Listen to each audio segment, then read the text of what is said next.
The broadcast is now starting. All attendees are in listen-only mode.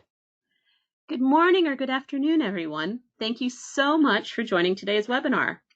Today's topic is disaster relief sources to know during COVID-19. Now, before we get started, we have a couple of quick housekeeping announcements.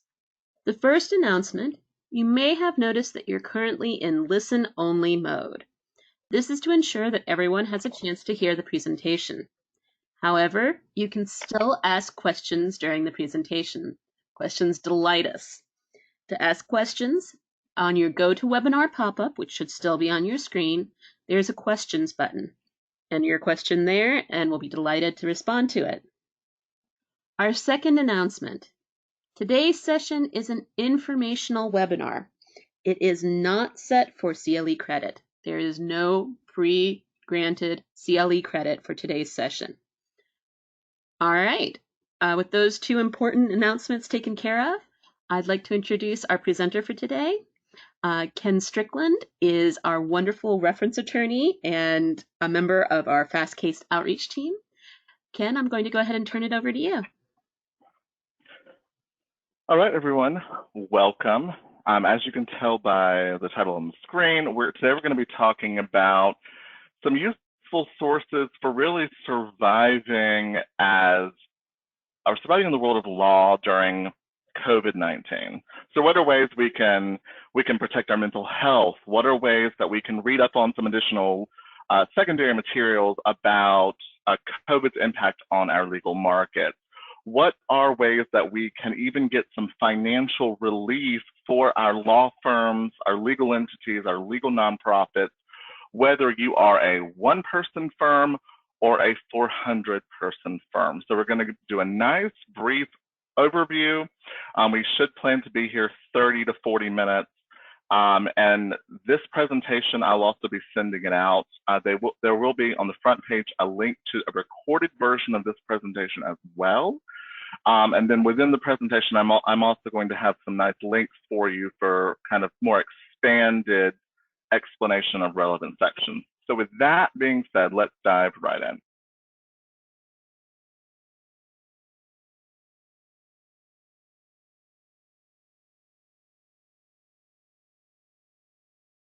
All right, sorry about that. The first thing we're going to talk about is how to know when the courts are closed. So Ballotpedia maintains a Monday through Friday daily update on court closures across the country for all 50 states at all levels of the courts. Now, the nice thing about this Ballotpedia court tracker is they not only tell you when court operations are suspended across the board, they also tell you when court operations are simply slowed down. So this is the link for that.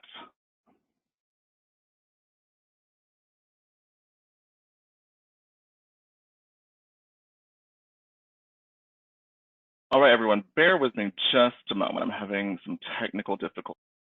2 seconds.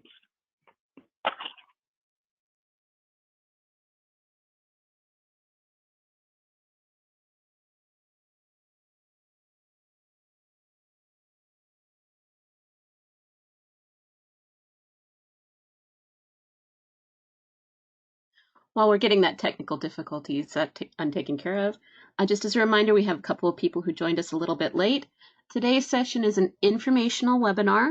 This means that there is no CLE credit for today's presentation, but you are welcome to ask questions. To ask questions during today's presentation, please use the questions button on the GoToWebinar pop-up that should still be on your screen.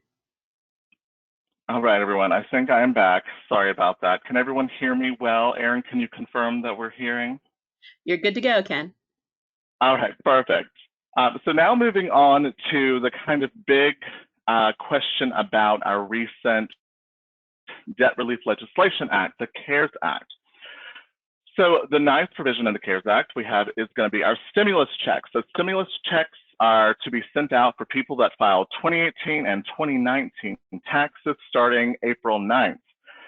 Now, general provisions, if you made over 70 or under $75,000 in the last year of income according to your last filed tax return, you're eligible for up to $1,200 per individual. And then you would add $500 for each independent or dependent, regardless of age.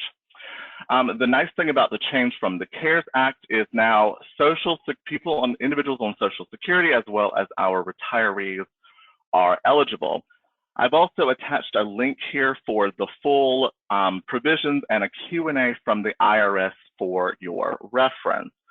So the stimulus checks should be starting, as I said, April 9th. They're anticipating doing dispensing of about 5 million people a day. So make sure that you pay attention to this link here and keep on board with that.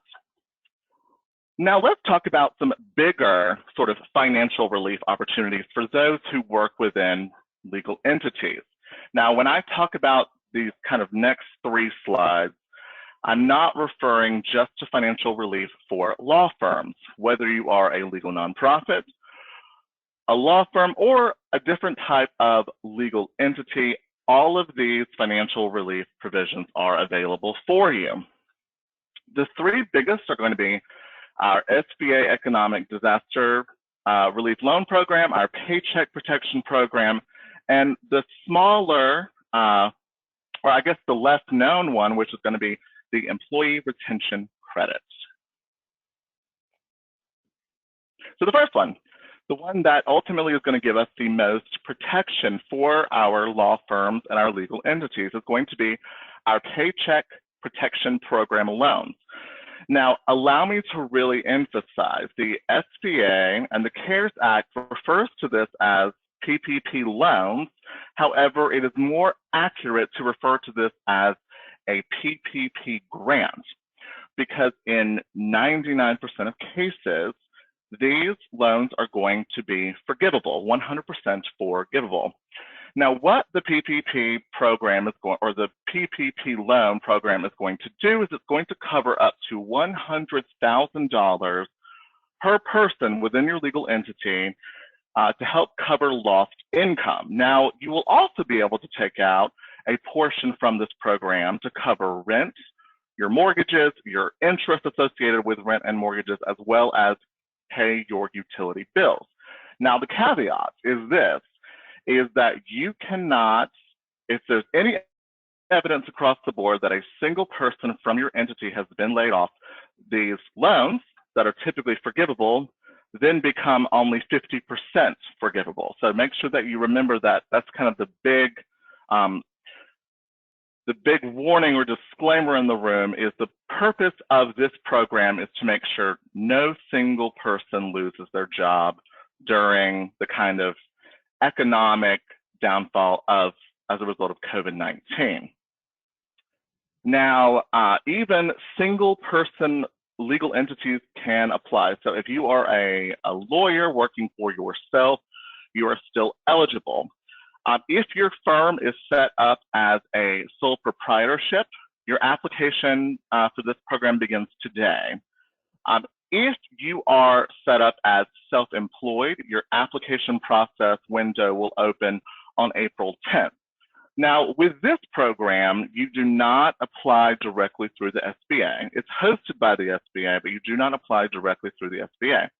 What you'll want to do is you're going to want to go to the Treasury fact sheet that I have placed here on your screen, that link there, and you're going to want to find yourself an associated lender. So all of the big lenders are going to be participating in the program. You have your PNCs, your Wells Fargo, your Bank of Americas, as well as a lot of your smaller regional banks. Another nice thing about this opportunity is that they're really relaxing sort of issues that people may have had with credit in the past. So if you were previously a holder of an SBA loan and there was some sort of credit issue with that loan, that is not taken into account with regards to this program. This is really designed to just keep businesses afloat and keep employees of those businesses with a job. So moving forward. We also, in addition to the PPP loan program, we also have our economic injury disaster loan. We'll call it sort of an add-on or an enhancement. Just like with our paycheck protection loans, this is also forgivable. So the way that this will work is you're going to go out and you're going to first apply for the paycheck protection program. Once you get that amount approved, then you're eligible to receive an extra $10,000 also as a grant, completely forgivable. And the only thing about this one is you have to just simply show that you have suffered some form of financial hardship. Now, showing an evidence of a financial hardship could not be easier. For most states, you actually won't need to show any evidence at all, because for most states, we have on the books an executive order forcing a state to stay in place. Now, if you do not have one of those executive orders on the books, you then can show evidence such as a reduction in your business according to things like your QuickBook revenues and things of that nature. It's really the nice thing about this kind of add-on to the PPP program. I actually spoke to an SBA person about this, is that the evidence standards could not be more relaxed, as I noted before, even without an executive order. And they're really tailoring this source to kind of whatever your firm or legal entity has to show. So it's not a one-size-fits-all in terms of how you prove that you're eligible for this loan advance, aka grant, if you will. And also, as before, even one-person entities, whether you're a sole proprietorship or a self-employed individual, are eligible for this source. All right. Now for more general reading about our sources, here at Fastcase, we have set up a free compilation site. So our compilation site is going to contain everything from litigation trackers around COVID-19. It's going to contain our lots of news sources from Wall Street Media. It's going to contain various tools around all things COVID-19. Make sure you take some time and go and explore that site. All the sources available at this compilation site are available free of charge. So make sure you go and check that out when you have some time. The link is right here. All right. So if you are like myself and you went to law school, or perhaps even if you didn't go to law school, you know that right now we are dealing with the giant elephant in the room, which is, what effect does COVID-19 have on my student loans? Well, that is, I'm hosting an additional webinar that's going to be talking about the ramifications of debt relief legislation on your student debt. Now, as a general rule, if you are a holder of federal loans, you are not going to be making another loan payment on those federal loans until the beginning of September. Now, we currently have a fourth piece of debt relief legislation that is being passed around in Congress that may extend that deadline from September until the beginning of November. However, during this session, we're not only going to talk about the impact of COVID-19 on our federal student debt, because that is often an easy answer. We're also going to talk about what private financial institutions are doing in the event that we need to also manage private student loan debt. Because also, if you're like myself, you may remember that when you're in undergraduate studies, you oftentimes had that unfortunate Stafford loan cap on the amount of loans that you could take out from the federal government, resulting in many people with law degrees taking out private student loan debt. So make sure you go here, register for this webinar, and if you cannot attend it live, I will also send you a link to a live recording with the presentation materials, usually 3 to 4 days after the live session. So check that out as well. Now, the last piece of financial relief as it relates to legal entities is going to be the one that's not always as clear as I would like, or it's also going to be the source that's not as well publicized as I would like. Now, this is going to be the employee retention credit. Remember before I was talking about how the PPP loan program was completely forgivable in 99% of cases, as long as you don't let anyone go and you, of course, do that basic showing that my law firm or my legal entity or my small business or my, in cases of self-employment, myself, has been impacted financially by COVID-19 related activity. Now, what the retention credit is going to do is it's going to say, okay, well, if for whatever reason there is something going wrong with under the PPP program where you are not qualifying, which should not apply to many people, there is this additional opportunity, which is an expansion of the employee retention credit. So what this is going to do is I consider this kind of my backup plan to the PPP or that additional loan advance opportunity. So this is going to allow you to receive a tax credit for 50% of any money that you spend through December of this year that you can show two things. You spent it on payroll related activity, and number two, that you have spent it during a time period where there was an economic effect of COVID-19. So usually that's easy to prove. You show a reduction in business during or shortly after your governor has put a shelter in place or a stay-at-home order on the books. That's kind of be the most obvious way. Or if there was a period where courts were closed, usually you can just show evidence that courts were closed during this period and shortly thereafter. Usually quite easy to prove. And then you will receive a tax credit for 50% of whatever you're spending out on payroll during this period. Now, the way we use this, if you really think about it, in conjunction with the PPP, is if a portion of the PPP does have to be paid back, you can receive a tax credit on the amount that has to be paid back via the employee retention credit. So you really can think nicely about how to use these programs in conjunction. And then as before, I have put a couple of links for exploration. One is from the SBA itself, and then another is going to be directly from the IRS manual talking about the provisions around the retention credits. All right. Unemployment. So if you are an individual or if you have members of your legal entity or your law firm that are questioning benefits for unemployment, let's talk about how debt relief legislation has expanded unemployment. So in all 50 states, unemployment compensation has now been expanded. It has been expanded by a period of time of 13 weeks with an add-on of $600. Now, let me clarify this for you.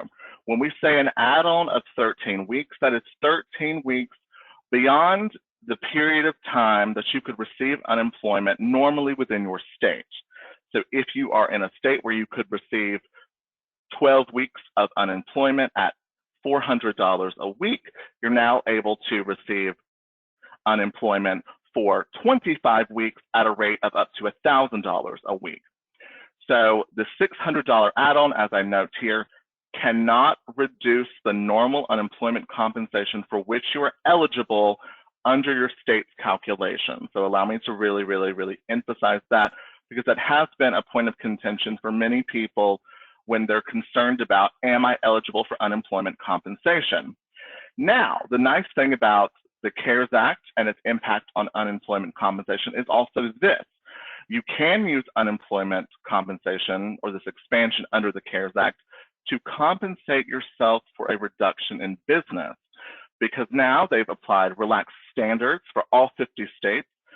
So now a part-time worker who can say, okay, let's say you are a one-person law firm, you are experiencing a reduction in business, you can now apply and become eligible for unemployment compensation under the CARES Act to help you supplement your income during the COVID period.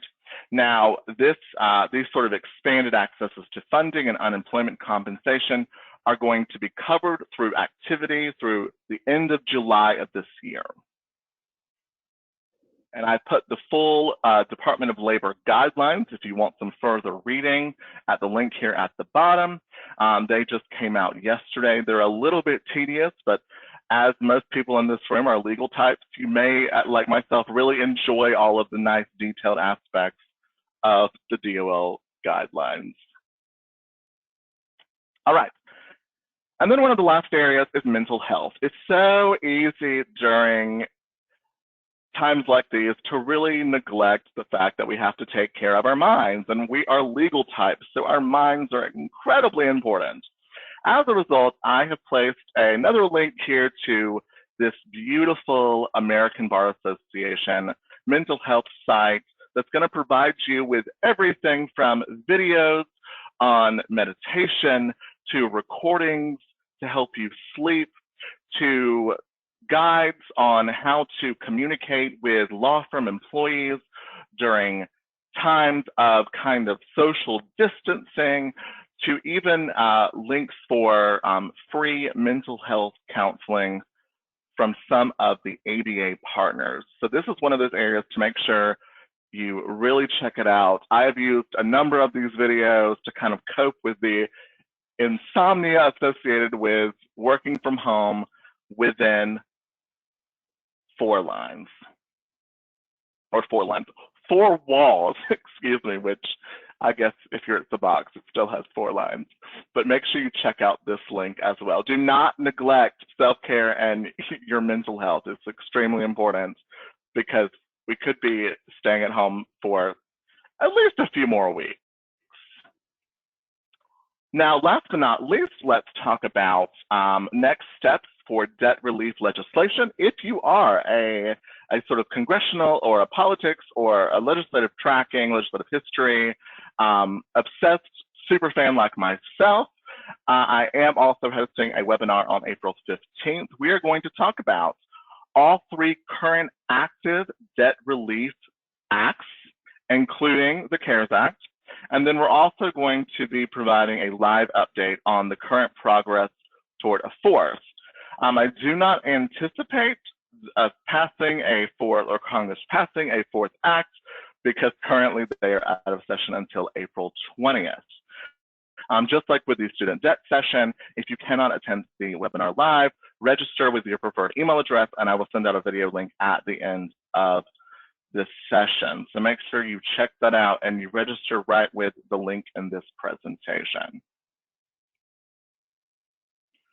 All right. So we are right at 25 minutes. That was even shorter than I expected, which is always a nice thing. Thanks you everyone for coming out. If you want to ask me questions about this session or any other, my email address is kstrickland@fastcase.com. Here's a nice picture of myself and my niece because we are so happy to be providing this webinar that we were just thrilled.